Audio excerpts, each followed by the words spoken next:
Awami League BNP বাদ দিয়ে NCP জোট করুক, একটা আসন পাবে না, একটা আসন পাবে না, গ্যারান্টিড।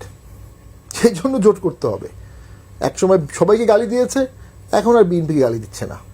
আসন লাগবে, এই আসনের জন্য তারা এখন পাগল হয়ে যাবে কিছুদিনের মধ্যেই।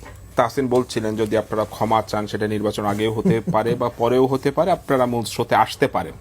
আমি তো ওনাদেরকে মেনশন করে বলিনি, আমি বলছি যারা ঠিক আছে, মানে পুরো দায়িত্বটা তো আসলে তাহসিন সাহেবদের আছে। পুরো দেশের তো জনগণ, ওনারাই ভোটার। জনগণ বললে এনসিপি বলতে জনগণ, ব্যাপারটা যেন এরকম হয়ে গেছে। ক্ষমা চাইলে ক্ষমা করলে হবে, না হলে হবে না, মানে মালিকানা। ওই যে আগে ছিল না দেশটা কার বাবার, এখন দেশটা মনে হয় অন্য কারো বাবার হয়ে গেছে। না পাওয়ার কষ্ট জাতীয় পার্টির থাকবে কেন? জাতীয় পার্টি তো 86 সাল থেকে ভোট করে, 91-তে 35টা আসন পেয়েছে, 70টা আসনে সেকেন্ড ছিল। মানে জোটের বাইরেও জাতীয় পার্টি কিন্তু অনেক রেকর্ড আছে। 96 সালে 18% ভোট পেয়েছিল।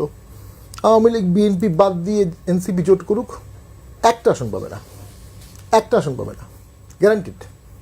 সেই জন্য জোট করতে হবে। একসময় সবাইকে গালি দিয়েছে, এখন আর বিএনপিকে গালি দিচ্ছে না।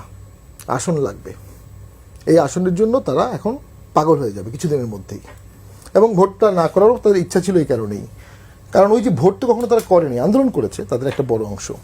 300 আসনে আসন দেবে, দিতে পারে বললো। একটু আগে আমি দেখলাম আমাদের দলের একজন সাজিদ সাহেব বললেন 300 আসনে দিয়ে সরকার গঠন করবে এনসিপি।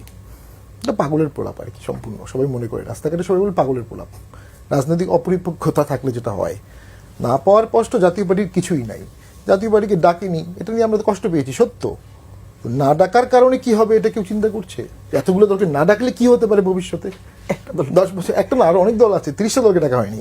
নির্বাচন কমিশনও 30টি দলকে ডাকবে না, প্রায় 25টি দলকে ডাকবে না। তাদের মধ্যে একটা দল ব্যান, আওয়ামী লীগ, বাকিরা কেউ ব্যান না। এই না ডাকার অংশটা একসময় বাড়তে থাকবে এবং একত্রিত হয়ে যাবে অটোমেটিক, বাই ডিফল্ট। রাজনীতি তো এটা, ওরি শত্রু। তুমি যদি আমাকে ঠেলে দাও, একসময় সারা এক হয়ে যাবে। এখন দেন কি ঘটবে? আমরা খুবই আশাবাদী ছিলাম এনসিপিকে নিয়ে। তারা 36 দিন অসম্ভব সাহসিকতার সাথে আমাদের চোখের সামনে আন্দোলন করেছে। তারা কিন্তু সকল দলের প্রিয় ছিল। মানে অ্যাজ অফ টুডে তারা কোন দলের এখন প্রিয় আছে?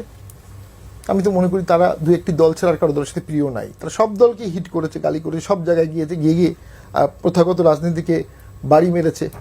তাদের বিরুদ্ধে অনেক অভিযোগও আছে, দুর্নীতির অভিযোগও আছে। সেগুলো অভিযোগের সুস্পষ্ট জবাবও দিতে পারেনি, পত্রপত্রিকা অনেক রিপোর্ট হয়েছে। তো আমি মনে করি যেটা, দেশ তো একটা ইনক্লুসিভ ইলেকশন ছাড়া কোন দিকে যেতে পারে এটা কিন্তু 14 সাল থেকে আমরা দেখেছি। সেটা রিপিট হবে।